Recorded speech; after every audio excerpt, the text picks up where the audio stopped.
And we're good.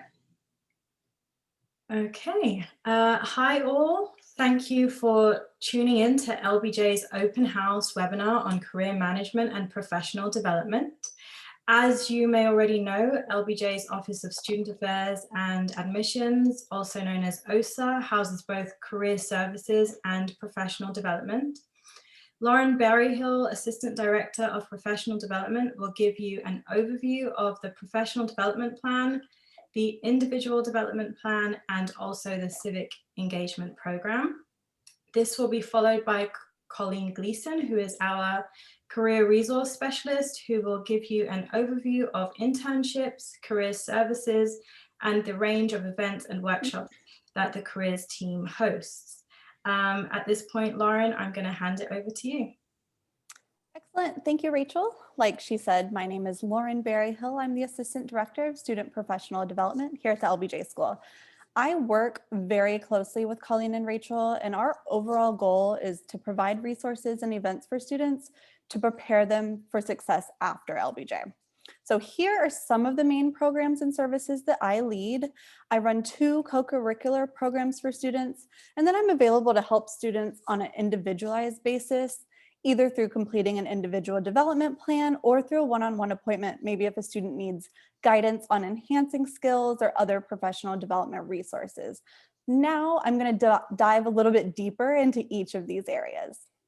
So first, I run the Professional Development Certificate Program, or the PD program for short. It's a year-long co-curricular program students can opt into. Right now, I currently have 50 students participating in the program.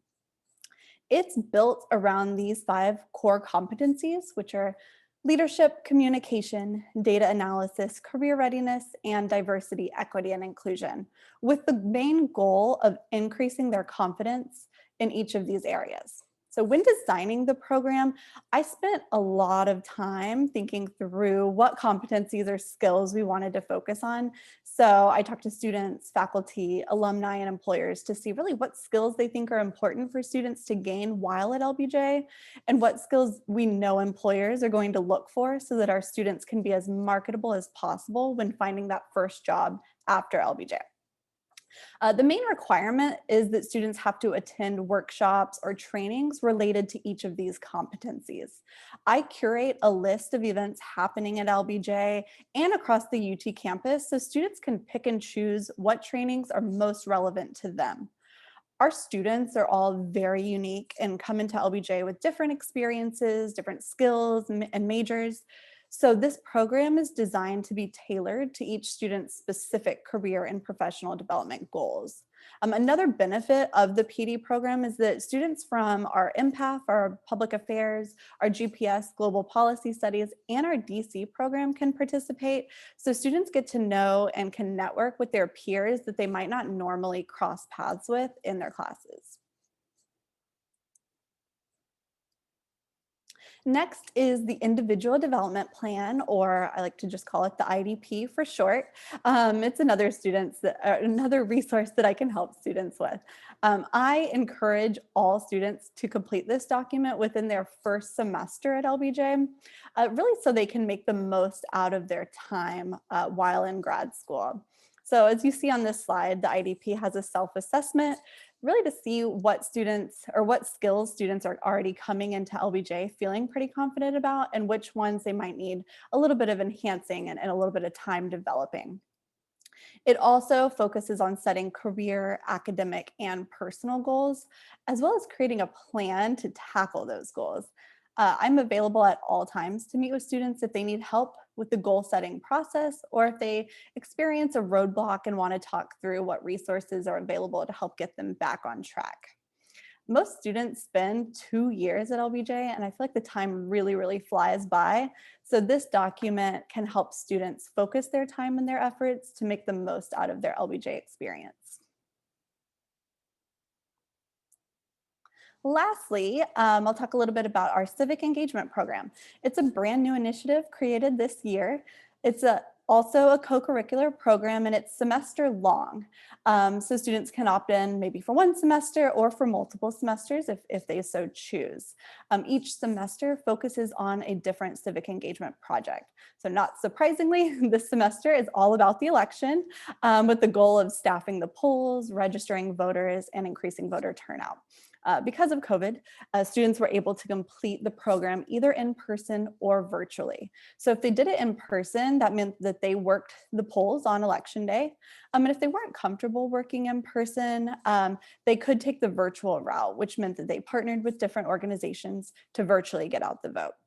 One example is that we partnered with an organization called Vote Forward, and students in the program and myself, we wrote over 350 letters to registered voters encouraging them to vote. So right now I'm in the process of planning for the spring semester to see what project we want to focus on. So I'm collecting feedback from students and faculty to see what we want to do in the spring. The civic engagement program, I think, is a really great way for students to put what they're learning to practice while at the same time positively impacting the community. So that's all I've got. I'm happy to answer any questions at the end of this presentation, but for now, I'm going to turn it over to Colleen to talk about all the great career development work she's doing. Good afternoon, Colleen Gleason. I'm the Career Resource Specialist, and I work with Lauren and Rachel to help prepare you for life after LBJ, as Lauren mentioned. And a big part of that is making sure that you're prepared for both your internship and your post-graduation career. And I am also available at almost all times for one-on-one appointments and drop-ins. But then I also put together workshops and labs internally and work with employers and alumni to provide employer info sessions, networking events on a wide range of topics across a wide range of sectors and industries. This is what the fall calendar looked like. I guess looks like it's still ongoing. We focused a little bit more this semester on federal government jobs and public sector consulting jobs, because that's sort of how the recruitment calendar goes.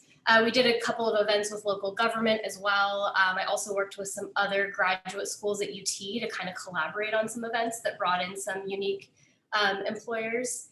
And then I'm really looking forward to working on this the spring calendar and focusing on some new areas. And now I'm actually going to turn it over to Rachel, who is our event guru, to talk a little bit more about our career fairs. Thanks, Colleen. As Colleen said, my name's Rachel Sanson. I'm the OSTA Administrative Manager. So the LBJ School hosts a spring career fair every year and hosts a fall legislative internship and job fair every other year.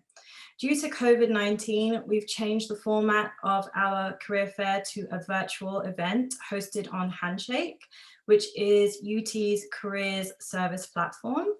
And we've seen this to be very advantageous as we are able to get employers from, for example, DC to attend who would not normally be able to attend the in-person career fairs.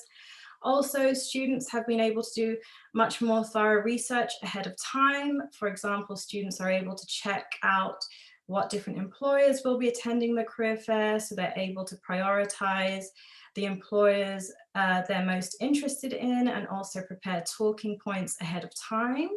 Other ways students can prepare for our career fairs is by attending career hosted events, such as employer information sessions, employer networking events, and alumni events. These will all help you to narrow down your preferred career route and preferred employers. LBJ has an ongoing professional relationship with many career fairs and global policy employers from the public, private, and nonprofit domains. Recruiters from those organizations and sometimes hiring managers do attend our career fairs as well. We highly recommend that our students utilize the career team's one-on-one appointments to get your resume and Handshake profiles up to date. Employers do use these Handshake profile, your Handshake profile information to invite students to one-on-one sessions. and they do share resumes with hiring managers after the event. If you do have any other questions regarding career fairs, we'll be very happy to answer those at the end of the webinar. Back to you, Colleen. So as Rachel mentioned, we do a lot of events sort of leading up to the career fair, both to make sure that you are knowledgeable about the kinds of opportunities that are available, and prepare things like your resume and your elevator speech and your interview strategy, but also to give you an opportunity to network with these employers and network with our alumni. You're going to hear me say the word alumni a lot and see that word quite a bit in these slides because we have such a strong alumni network, and they're really who I rely on a lot in our kind of employer relations strategy. And so this is just a sample of some of the things that we did this semester, including some of the federal government stuff and the public sector consulting stuff. We also did some alumni career education panels over the summer that were focused kind of on cross-sector skills like monitoring and evaluation and strategic communication. I've never put in requests out to alumni that I didn't get flooded with responses for. So I feel very supported in my job, and I know that students feel very supported by our alumni in their career development. So some of the internal things that we do, I want to highlight that we do have a State Department diplomat in residence at LBJ who her assignment for right now is to work with UT on getting more people into the State Department and into their pipeline. So she does a lot of events with us on federal resume stuff, navigating the federal job, like USA jobs and things like that. And then also just information about what a career in diplomacy is like. We also have housed at LBJ the Connect program, which is part of the RGK Center. And those are opportunities to do short-term consulting projects. Sometimes it's called micro internships with nonprofits in the local Austin area, and those are paid. So that's another really great opportunity to both make a little bit of extra money, but also to gain some really valuable research skills. And then, we do your standard workshops on resume, cover letter, digital networking, salary negotiation, all of that good stuff. I work with alumni a lot in this area too, to make sure that the information that I am giving to students is reflective of the sectors and the areas that you want to go into. I often request alumni to be at these workshops to give their perspective, and we do one of the things we do is an alumni mock interview day, which is both a chance to practice your interviewing, but again, another chance to network with alumni. And as Rachel mentioned, we do use Handshake for our virtual career fairs. It's also sort of the UT one-stop shop for career services online. So that's where you can find full-time jobs and internships, learn about both LBJ career events, but also University of Texas career events. And that's also where you will make appointments with career and PD.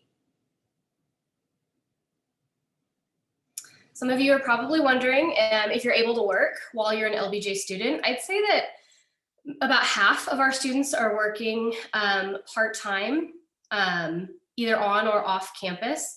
It is a lot to have a part-time job and a full-time class schedule, but I think if you're mindful of your classes, and the number of hours that you take on in your part-time job. I know that most graduate assistantships for your first year are usually no more than 20 hours. It's definitely doable. One interesting COVID effect I've noticed is that the number of graduate assistantships has gone up.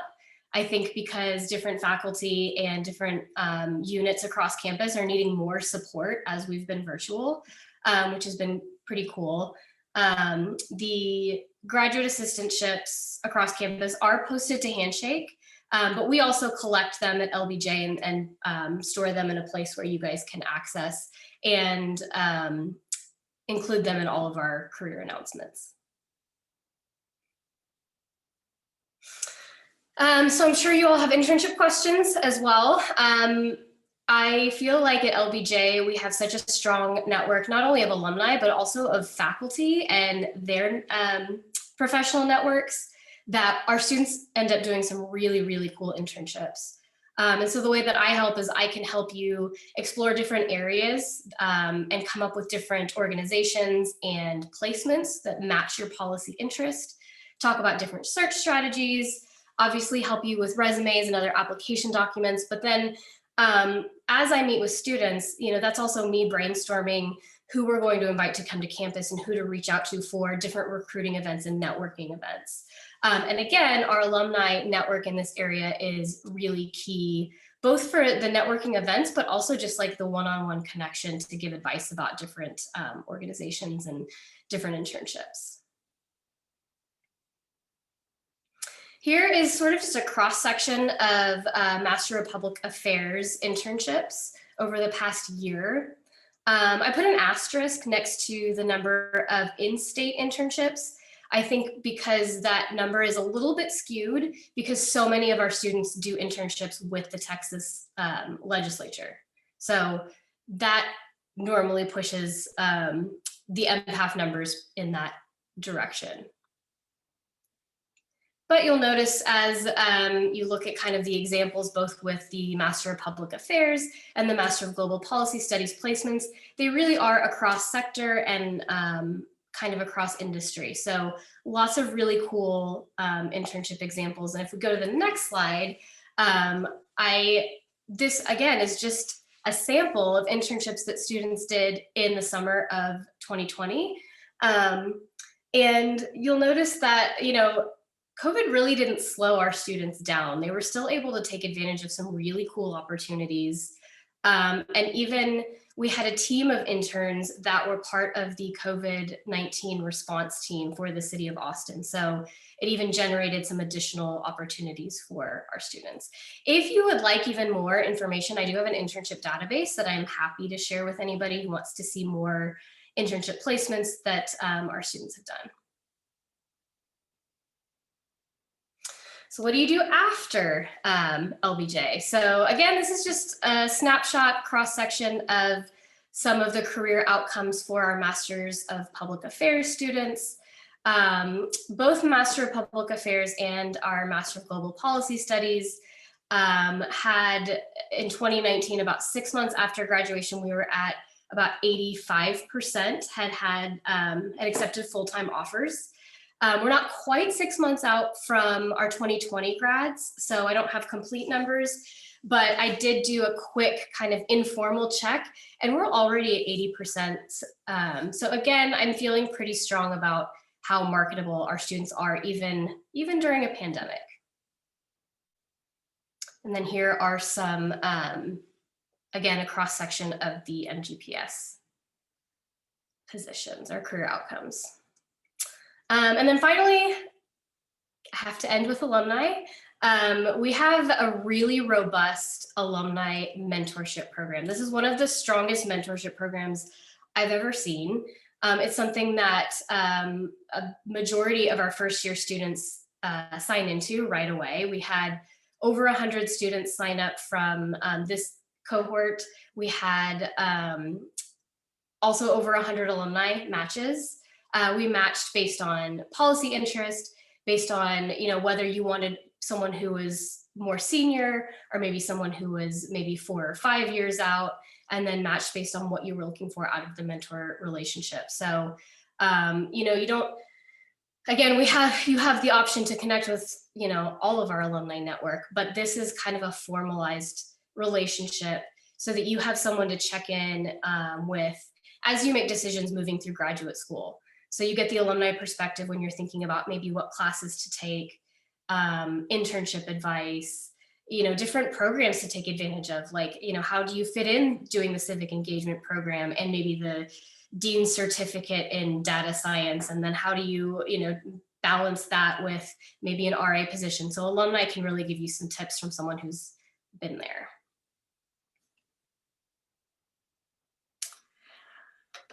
Thank you all for joining our webinar today.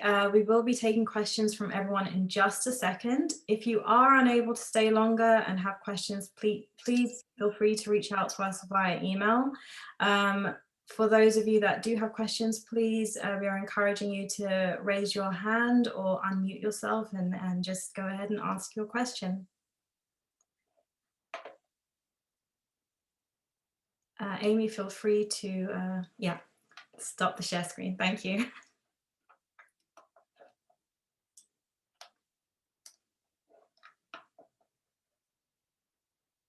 I'll give it a few more seconds for any questions.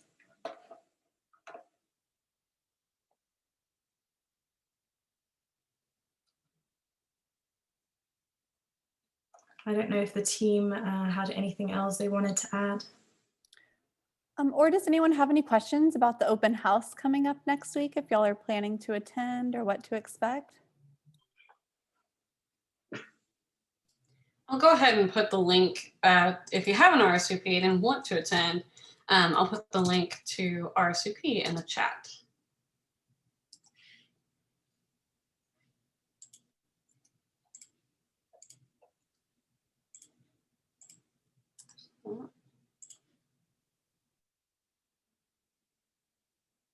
Great. Well, I guess if there are no questions, please feel free. I'm sure we'll be posting this soon. So do watch it again if you have any other questions and want to reach out to us, just send us an email. But thank you all for joining today.